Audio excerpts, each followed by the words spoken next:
you're an African-American successful business person. You're the secretary of HUD. You work for President Trump. Is he racist? He is not racist at all. Did you catch that? That wasn't just composure. That was absolute mastery. In a political landscape where everyone's shouting to be heard, Dr. Ben Carson steps in and dismantles an entire narrative without raising his voice for a second. Welcome back to the channel. Today, we're breaking down 2 clips the mainstream media would rather pretend don't exist. First, HUD Secretary Dr. Ben Carson comes armed with hard numbers, policy results, and facts no one in Washington wants to touch.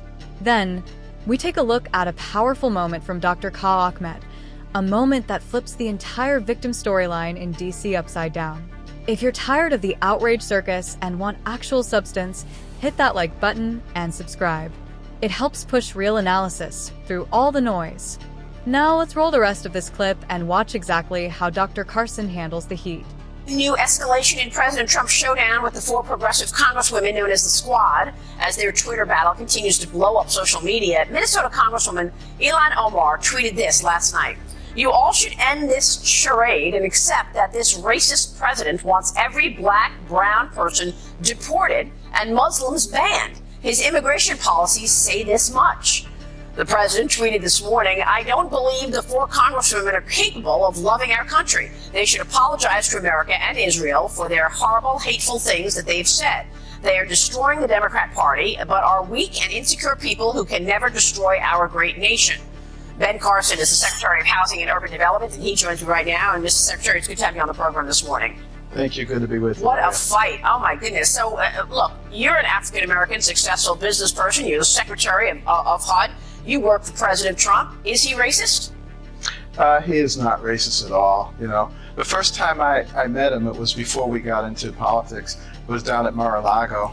And he and I were talking, and someone came up to him and said, Mr. Trump, Rod Stewart is here. And he said, yeah, but this is Ben Carson. You know, that's the kind of person he is.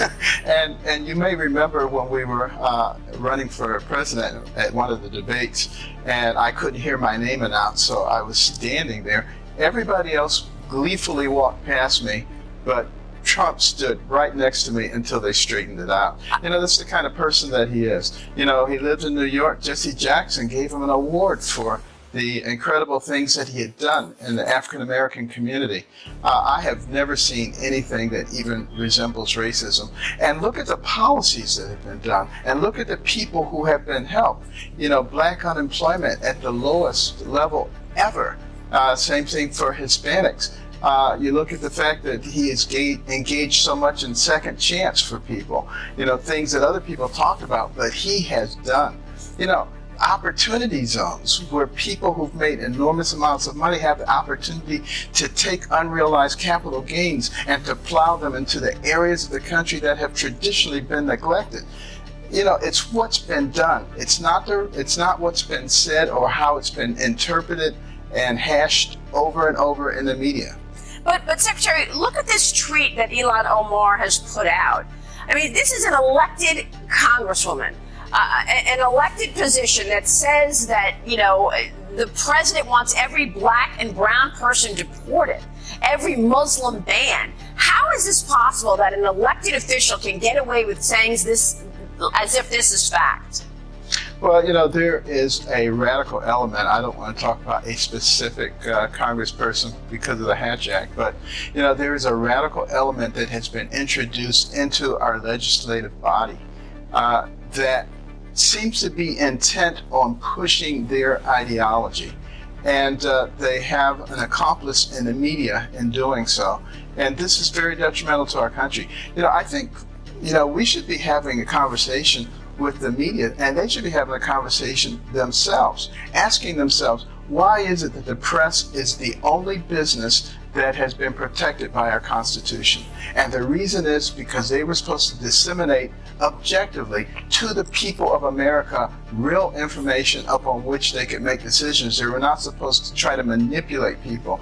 So, you know, the radical element that is taking advantage of the ideological bent of the media, and it's unfair to the people. But as Thomas Jefferson said, the people will come through. The people will be smart enough to figure this out. I hope that's true. Well, I mean, I agree with that sentiment. This dysfunction is certainly not serving the people, that's for sure. Secretary, before you go, a word on housing.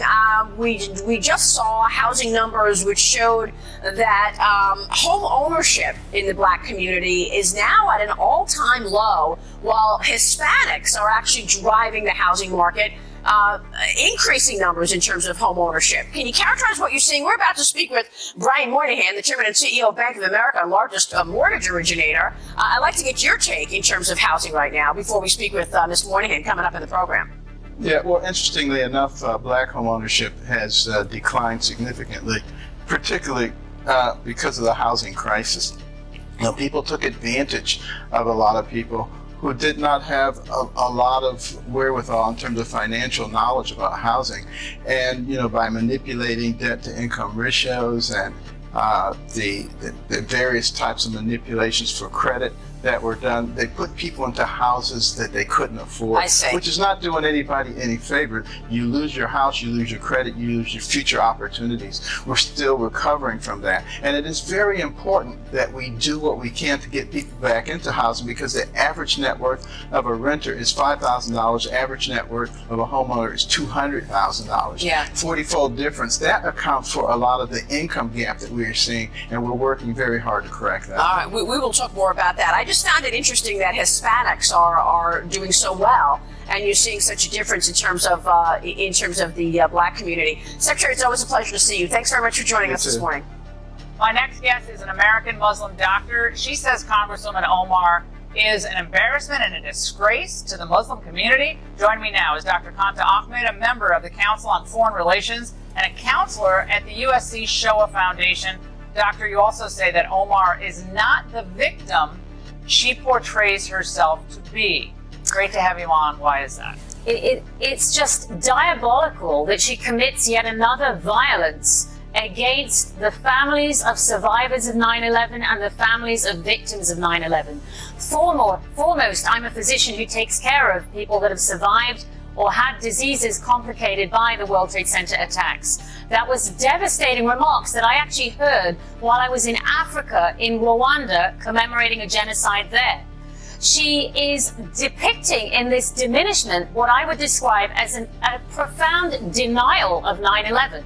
And as you know, I work a lot with anti-Semitism, and it reminds me of the mentality of Holocaust deniers, or as we've seen in Rwanda, there are some who would deny the genocide there too.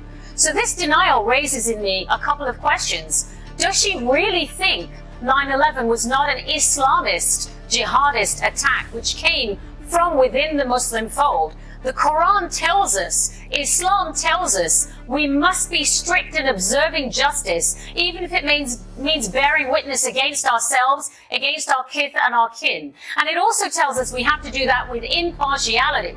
We cannot be biased if we have certain prejudices. She harbors prejudices. She diminished the worst attack on this country since Pearl Harbor, and she does an assault on my patients, on all families who are grieving for their survivors. It's despicable. Worse is that opponents, whether in her party or not, are shielding her from the kind of searing criticism she deserves.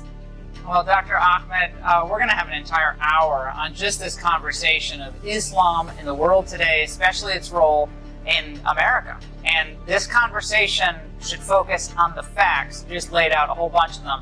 We really appreciate your being with us tonight. Thank you so much. Thank you, Laura. And if I can just say, this observation of denying 9/11 was made to me when we discussed this in Rwanda with Muslims, with African Muslims. We're going to keep this conversation going, but we appreciate. All right, there's a lot to unpack here. So let's start with Dr. Ben Carson. The thing about Carson is simple. He doesn't get dragged into emotional theatrics. He's asked directly about the racism accusations coming from Ilhan Omar and the squad, and instead of taking the bait, he goes straight to the scoreboard. He lays out the facts nobody wants to talk about.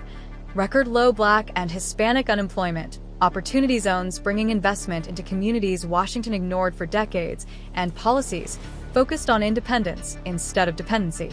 If the president were truly the villain they claim, why do the results tell a completely different story?